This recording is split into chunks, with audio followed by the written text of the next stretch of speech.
Nothing about The Godfather or Francis Ford Coppola's part in the franchise was seemingly destined to happen. This year, as we celebrate the 50th anniversary of arguably the greatest movie ever made, it's all the more fascinating to learn just how wildly improbable the success of the franchise came to be. In March of 1968, Paramount found itself with the opportunity to option a 150-page manuscript by Mario Puzo called The Mafia. Puzo, a stocky man with a predilection for good cigars and heavy gambling, had a lot riding on his pitch to the studio. According to studio head Robert Evans, Puzo said, "I owe 11 G's bad. If I don't come up with it, I'll have a broken arm." Evans didn't even bother reading the treatment. He said, "Here's 12,500. Write the fucking thing." Once finished, Paramount wouldn't give the script the time of day. A previous Paramount mob film called The Brotherhood, starring Kirk Douglas, bombed earlier in the year, costing the studio in today's terms something in the realm of $250 million. There was no appetite for another mob story. Yet Godfather the book turned into a runaway bestseller, and when Universal offered Paramount $1 million for the movie option, Evans and company realized they might have something special. A who's who's list of directors turned the project down. Paramount's second-in-command, Peter Bart, suggested Francis Ford Coppola.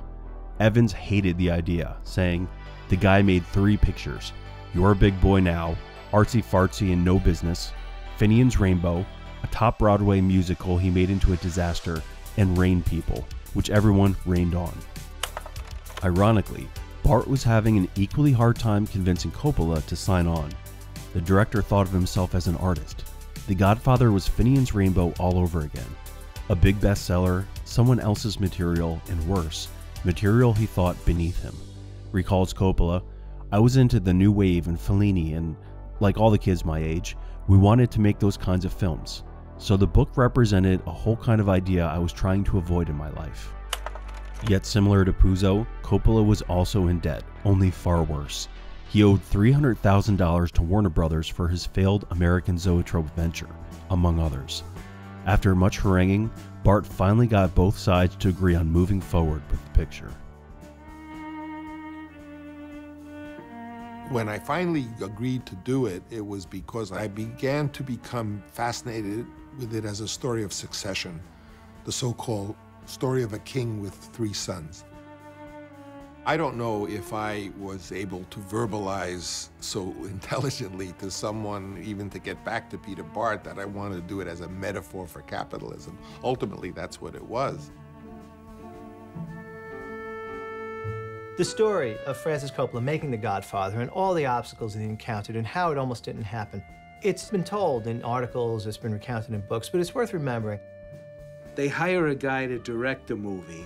None of them had high expectations for the movie. They paid very little for the rights, very little to Mario Puzo for the screenplay, which he wrote with Francis. The trouble was that it became this huge international bestseller. Everybody in the company, the chairman, the president, all these people who never really intruded that much, had a better idea for how to put it together. That's when the real struggles began. Evans wanted the picture to be reflective of the times, filled with hippies and other contemporary references. Coppola fought for a period setting, the 40s, like the novel. Fortunately, Coppola won. Evans wanted the film shot cheaply, for $2 or $3 million. Coppola argued for far more, emboldened by the book's success. Fortunately, Coppola won. Paramount wanted to save money, and so one of the things they wanted to do was to not film it as a period piece in 1946, but instead to bring it up to the 1970s, make it contemporary, because that would be cheaper to, shoot in the contemporary style. Also, they wanted not to shoot in New York.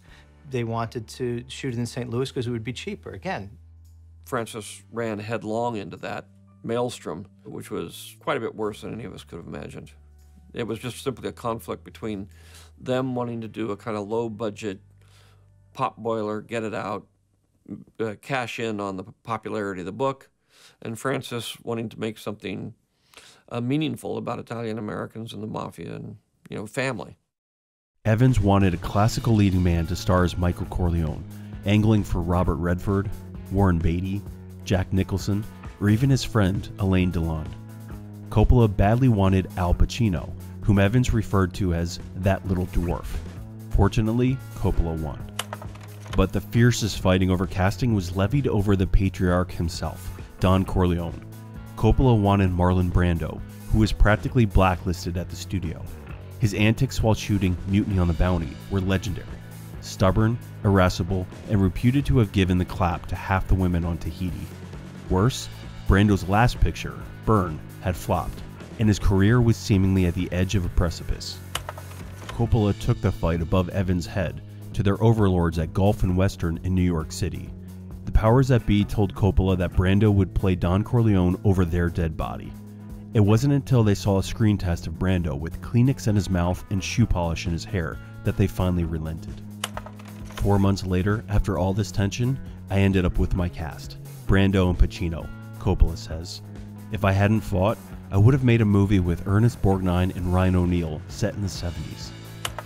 Before continuing with the story, it's important to note that the details of this video are sourced from the book Easy Riders, Raging Bulls by Peter Piskind.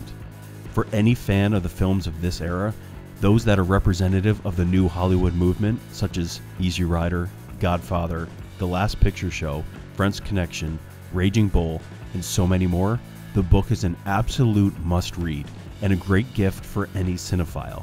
An Amazon link to the book can be found in the description below. Production on The Godfather commenced on March 29, 1971 in New York City. The studio hated what they saw, complaining that the dailies were too dark, as though the execs were watching footage with shades on, and that subtitles were going to be needed to understand Brando's mumbling. Partly through production, Coppola was on the verge of being fired. His only saving grace was that nobody, not Evans or even the suits at Gulf and Western, wanted to be the one to do it, as Coppola had just won an Oscar for writing Patton. Then there was the wrangling with the actual mob. The Italian-American Friendship Association, headed by mob boss Joe Colombo, made life miserable for Coppola, blocking access to key locations and famously negotiating that the word mafia was not to be used even once in the picture. In September 1971, after 6 months of arduous shooting, The Godfather finally wrapped. 6 months after opening to rave reviews and a rabid fan reaction, The Godfather became the highest-grossing film of all time not adjusting for inflation, surpassing Gone with the Wind, which took 30 years and countless re-releases to set the mark. At a meeting months earlier, Coppola jokingly asked Evans for a Mercedes 600 stretch limo if the film crossed $15 million at the box office. Evans replied, "No problem, at $50 million. After crossing $100 million, Coppola and his buddy, George Lucas, drove to a Mercedes dealership in a Honda and left with the 600, sending the bill to Paramount.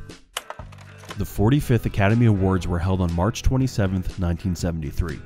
Nominated for 10 Oscars, The Godfather won 3. Best Picture, Best Actor for Marlon Brando, and Best Adapted Screenplay for Coppola and Puzo. Brando stirred controversy by sending Sacheen Littlefeather to decline his Oscar, in the name of Wounded Knee. Coppola profusely thanked everyone involved with the production, except for Evans, whom he quote-unquote forgot.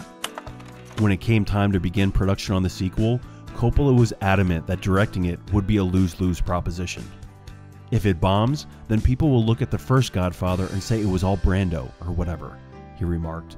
Instead, Coppola insisted that his friend and budding filmmaker Martin Scorsese be the one to do it.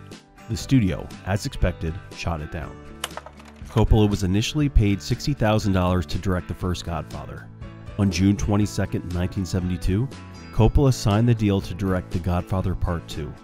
He was guaranteed that all of the suits involved with the original couldn't be involved with the sequel, and that Robert Evans wasn't allowed to set foot on set, and that Paramount would also finance Coppola's subsequent film, The Conversation. Lastly, in addition to gross points on the back end, Paramount agreed to pay Coppola $1 million up front, the first time any director in Hollywood history had ever received such a princely sum. Thanks for watching. If you liked the video and want to see more of our Only in Hollywood series, please like and subscribe. Until next time, we'll see you at the movies.